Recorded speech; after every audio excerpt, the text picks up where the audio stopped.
Salam puji syukur untuk kita semuanya atas penyertaan Tuhan dalam hidup kita. Sehingga hari ini kita bisa memasuki hari yang baru dengan pertolongan Tuhan. Saya Pendeta Henry akan mengajak kita memulai hari ini dengan mendengarkan firman Tuhan dari program Renungan Harian Majelis Resort GKI Prukcahu. Di bawah judul perikop Perintah Tuhan kepada Yosua untuk merebut tanah Kanaan. Saya akan membacanya bagi kita semua, namun sebelumnya mari kita berdoa. Bapa, kami mengucap syukur karena kami boleh mengawali hari ini dengan mendengarkan firman-Mu. Firman Tuhan adalah terang bagi jalan kami dan pelita bagi kaki kami. Sehingga pantaslah bagi kami untuk selalu mengawali setiap hari dengan mendengarkan firman-Mu. Karena firman Tuhan sumber pertolongan, sumber kekuatan, dan sumber keajaiban dalam kehidupan kami. Dalam nama Tuhan Yesus, hamba mohon pertolongan Roh Kudus untuk pendengar semuanya, seluruh anggota jemaat, dan bahkan hamba-Mu yang akan menyampaikannya pada saat ini Tuhan. Dalam nama Tuhan Yesus hamba berdoa. Amin. Yosua pasal 1 ayat yang ke-12 sampai yang ke-18 berkata demikian. Kepada orang Ruben, kepada orang Gad, dan kepada suku Manase yang setengah itu berkatalah Yosua, demikian, ingatlah kepada perkataan yang dipesankan Musa hamba Tuhan itu kepadamu, yakni Tuhan Allahmu mengaruniakan keamanan kepadamu dan memberikan kepadamu negeri ini. Perempuan-perempuan dan anak-anak di antara kamu dan ternakmu boleh tinggal di negeri yang diberikan Musa kepadamu di seberang sungai Yordan. Tetapi kamu, semua pahlawan yang gagah perkasa, haruslah menyeberang di depan saudara-saudaramu dengan bersenjata dan haruslah menolong mereka. Sampai Tuhan mengaruniakan keamanan kepada saudara-saudaramu seperti kepada kamu juga. Dan mereka juga menduduki negeri yang akan diberikan kepada mereka oleh Tuhan Allahmu. Kemudian bolehlah kamu pulang kembali ke negerimu sendiri dan menduduki negeri yang diberikan Musa hamba Tuhan itu kepadamu di seberang sungai Yordan, di sebelah matahari terbit. Lalu mereka menjawab Yosua, katanya, segala yang kau perintahkan kepada kami akan kami lakukan, dan kemanapun kami akan kau suruh, kami akan pergi. Sama seperti kami mendengarkan perintah Musa, demikian kami akan mendengarkan perintahmu. Hanya Tuhan Allahmu kiranya menyertai engkau, seperti Ia menyertai Musa. Setiap orang yang menentang perintahmu dan tidak mendengarkan perkataanmu, apapun yang kau perintahkan kepadanya, dia akan dihukum mati. Hanya kuatkan dan teguhkan hatimu. Amin. Langit dan bumi akan berlalu, tetapi firman Tuhan kekal untuk selama-lamanya. Salam Bapak, Ibu, dan Saudara yang saya kasihi dalam Tuhan, seluruh pendengar yang diberkati oleh Tuhan Yesus. Hari ini kita membaca satu bagian Alkitab dalam Perjanjian Lama yang berisi tentang instruksi kepada bangsa Israel ketika mereka bersiap untuk menyeberangi sungai Yordan dan memasuki tanah yang telah dijanjikan oleh Tuhan Allah kepada mereka. Nah, ada dua bagian dalam teks yang baru saja kita baca, yakni Yosua pasal 1 ayat 12 sampai yang ke-18 ini. Saya membaginya menjadi dua seperti ini. Yang pertama, bagian 1 ayat yang ke-12 sampai yang ke-15. Ini berisi instruksi para pemimpin bangsa Israel untuk memberikan pesan kepada dua setengah suku dan setengah dari suku Manase yang telah menerima bagian warisan mereka di seberang sana sungai Yordan. Mereka diminta untuk bersiap-siap dan bergabung dengan saudara-saudara mereka dalam perjalanan untuk merebut tanah Kanaan. Bagian yang kedua adalah ayat yang ke-16 sampai yang ke-18.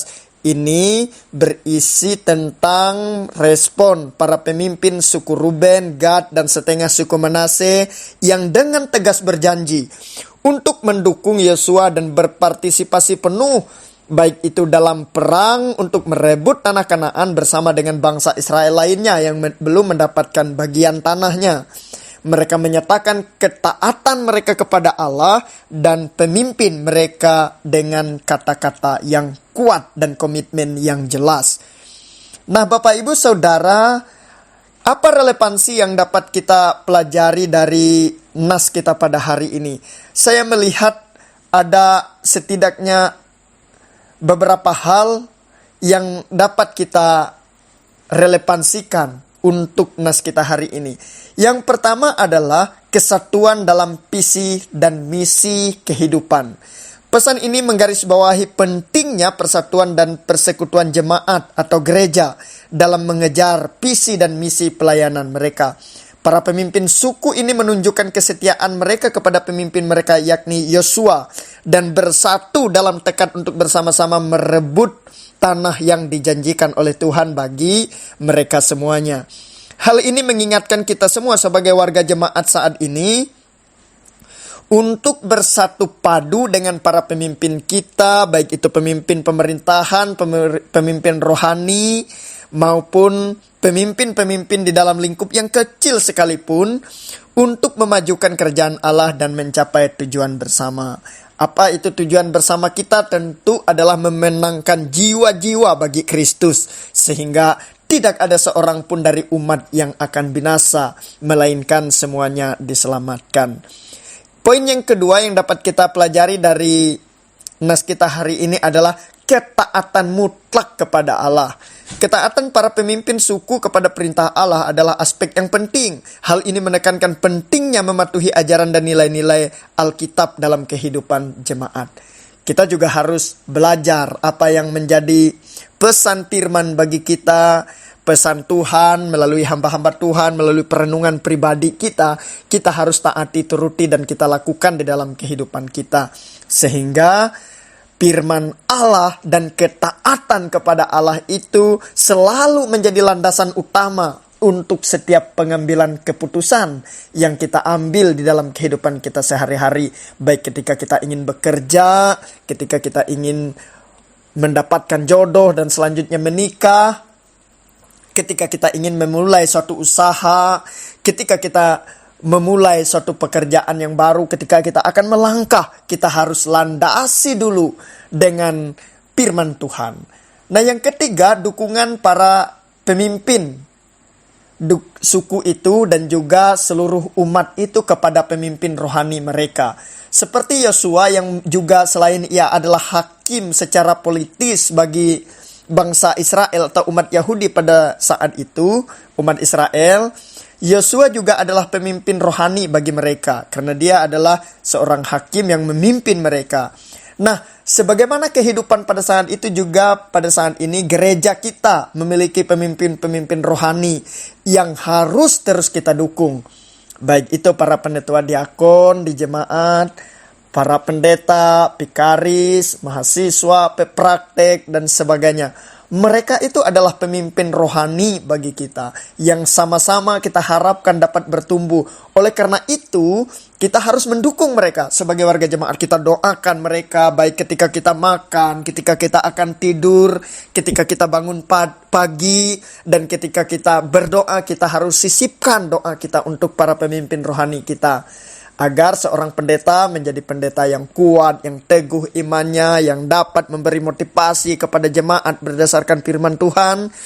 Sehingga jemaat kita sendiri yang dipimpin oleh pendeta itu menjadi semakin bertumbuh iman kita. Para pemimpin, para pendeta, para pemimpin rohani di dalam jemaat juga memerlukan dukungan dari seluruh Bapak Ibu warga jemaat semuanya. Sehingga oleh karena itu wajiblah bagi kita untuk memberikan hati, atensi kita bagi mereka.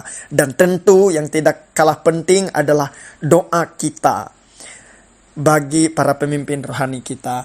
Yang keempat adalah kita dapat belajar tentang persatuan dan kesatuan dalam sebuah tindakan. Nah, para pemimpin suku itu menawarkan bantuan aktif dalam merebut tanah Kanaan. Hal ini menekankan pentingnya kita bekerja bersama-sama dalam pelayanan dan proyek-proyek gereja. Misalnya pembangunan jemaat, pembangunan kantor, majelis, pembangunan tempat usaha gereja, pembangunan tempat gedung sekolah minggu, ruang perpustakaan gereja, dan seterusnya. Kita harus dukung. Karena kita juga percaya bahwa kehidupan yang baik ketika kita mulai bersama-sama dari gereja. Patutlah bagi kita untuk mendukung seluruh program yang telah diprogramkan dalam persidangan jemaat dan sebagainya. Dan tentu kita melakukannya dalam kesatuan. Kesatuan itu tidak hanya dalam kata-kata, dalam ide, pikiran, gagasan, tetapi juga harus kita lakukan di dalam tindakan. Oleh karena itu, Bapak, Ibu, dan Saudara, kalau kita hari ini juga sedang dalam momen menghadapi masa-masa Natal, banyak panitia, banyak kategorial yang mungkin nanti akan mengajukan permohonan sumbangan untuk dana Natal, perayaan, dan seterusnya, untuk diakonia, untuk pelayanan ke jemaat kecil, dan seterusnya. Kita harus dukung mereka yang mampu menopang yang belum mampu, dan semuanya bersama-sama tentu gereja akan menjadi kuat, dan kita akan mendapati kemuliaan Allah dalam kehidupan kita. Yang terakhir, komitmen pada tujuan rohani. Seperti bangsa Israel yang berkomitmen untuk merebut tanah Kanaan yang dijanjikan oleh Allah, gereja juga harus memiliki komitmen terhadap pencapaian tujuan rohani yang isinya adalah pemenuhan misi Allah dalam dunia. Apa pemenuhan misi Allah? Dia tidak ingin ada satupun dari manusia ciptaan yang binasa, masuk neraka, dan mati dalam dosa. Oleh karena itu kita bertugas untuk menyampaikan berita Injil. Berita tentang kebaikan Tuhan yang mau mengampuni, mau mengasihi, mau melakukan apapun bagi hidup kita. Bahkan beberapa waktu yang akan datang kita akan merayakan kelahirannya menjadi manusia di tengah-tengah dunia ini untuk memberikan penyelamatan kepada orang-orang yang berdosa. Itu harus menjadi tugas kita bersama juga, Bapak, Ibu, dan Saudara. Kita harus memiliki komitmen pada tujuan rohani kita. Iman kita bertumbuh tidak hanya untuk diri sendiri, tetapi untuk perluasan kerajaan Allah. Tuhan berfirman, siapakah yang akan kuutus? Siapa yang mau pergi untuk aku? Sebagai komitmen kita harus berkata kepada Tuhan, inilah aku, utuslah aku siap untuk menyampaikan misi kerajaan Allah. Tentu menyampaikan itu tidak harus semua kita menjadi pendeta, menjadi penginjil, menjadi orang-orang yang terlibat aktif dalam pelayanan keimaman di gereja, melainkan kita bisa melakukannya dengan apapun peran kita di tengah-tengah masyarakat.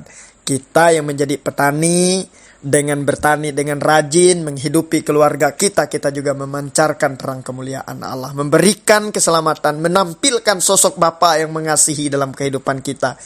Yang di kantor sebagai ASN dan sebagainya bisa bekerja dengan jujur, rajin, anti korupsi, dan juga mengayomi masyarakat. Itu juga sarana untuk memberitakan kerajaan Allah, memberitakan Injil, sehingga hidup kita sungguh-sungguh menjadi surat Kristus yang terbuka, sehingga orang yang melihatnya, dia melihat terang, dia melihat jalan kehidupan, karena ada kasih Kristus terpancar dari kehidupan kita.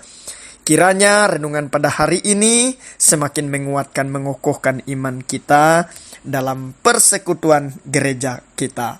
Amin. Tuhan memberkati. Salam. Mari kita berdoa. Bapa di sorga, terima kasih melalui Yosua pasal 1 ayat yang ke-12 sampai yang ke-18 hari ini kami diajarkan tentang bagaimana kami harus memiliki kesatuan visi dan misi.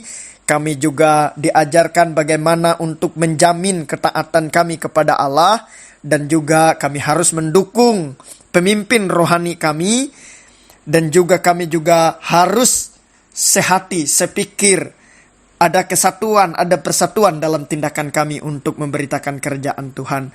Dan yang paling penting ya Tuhan, kami harus memiliki hati yang penuh komitmen terhadap tujuan rohani kami yang Engkau titipkan kepada kami, yaitu menyelamatkan jiwa-jiwa. Engkau sendiri yang memberikan amanat agung kepada kami. Pergilah, jadikanlah semua bangsa muridku. Baptislah dan ajarlah mereka untuk melakukan apa yang kuperintahkan kepadamu. Dan semua itu kami terima dengan iman. Kami percaya dan kami berkomitmen. ini kami Tuhan, utuslah kami untuk memberitakan kerajaan-Mu. Dan biarlah Tuhan, firman-Mu hari ini menjadi keteguhan hati kami, menjadi orang-orang percaya yang bersatu dalam tubuh Kristus. Terima kasih Tuhan. Saat ini kami mau berdoa syafaat untuk jemaat-Mu dimanapun mereka berada. Biarlah kiranya mereka semakin melimpah dalam berkat Tuhan. Jika ada yang sedang dalam pergumulan hidupnya, biarlah Tuhan menjadi jalan keluar bagi mereka, memberikan kelegaan dalam kehidupan mereka. Dan jika ada yang sakit, Tuhan kiranya boleh sembuhkan sesuai dan seturut dengan kehendak-Mu. Hamba-Mu juga berdoa ya Tuhan, secara khusus untuk jemaat GKE Luhing Kebujur Ulung Siron. Tuhan berkati jemaat di sana, persekutuan mereka, ibadah yang mereka lakukan, para pemimpin jemaat di sana, ibu pendeta yang melayani, para penetua dan diakon yang membantu beliau. Biarlah kiranya Tuhan kiranya berkati mereka. Engkau berkati kami semua ya Tuhan, para hamba Tuhan, para pendeta, penetua, penginjil, pikaris, mahasiswa PPG dan semuanya. Biarlah kiranya Engkau berkati. Diberkatilah gereja-gereja Tuhan yang menjalankan panggilan Tuhan di tengah-tengah dunia ini. Terima kasih Tuhan Yesus. Hamba berdoa untuk pemimpin gereja kami, majelis sinode, majelis resort, majelis jemaat, dan juga seluruh orang yang terlibat dalam pelayanan. Kiranya Tuhan melalui kasih karunia-Mu yang besar memberikan pertolongan bagi kami semua. Engkau berkati seluruh panitia Natal yang dibentuk di jemaat-jemaat, di kategorial-kategorial, kerukunan-kerukunan, dan instansi-instansi pemerintahan. Bahkan apabila ada Natal oikumene, Tuhan berkati. Biarlah kiranya Tuhan, Engkau yang beracara atas persiapan-persiapan yang mereka lakukan. Karena ini adalah upaya untuk menyambut kehadiran Tuhan di tengah-tengah dunia ini ribuan tahun yang lampau dalam konteks masa kini. Sehingga kami semua tetap merasakan kasih Kristus yang terpancar melalui kelahiran-Mu di tengah-tengah dunia ini. Dalam nama Tuhan Yesus kami berdoa mengucap syukur, serta mengucapkan doa yang Tuhan ajarkan. Bapa kami yang di sorga, dikuduskanlah nama-Mu. Datanglah kerajaan-Mu, jadilah kehendak-Mu di bumi seperti di sorga. Berikanlah kami pada hari ini makanan kami yang secukupnya. Dan ampunilah kami akan kesalahan kami, seperti kami juga mengampuni orang bersalah kepada kami. Jangan bawa kami ke dalam pencobaan, tapi lepaskanlah kami daripada yang jahat. Karena Engkau yang punya kerajaan, kuasa, dan kemuliaan sampai selama-lamanya. Amin. Tuhan Yesus memberkati Bapak Ibu semuanya. Salam.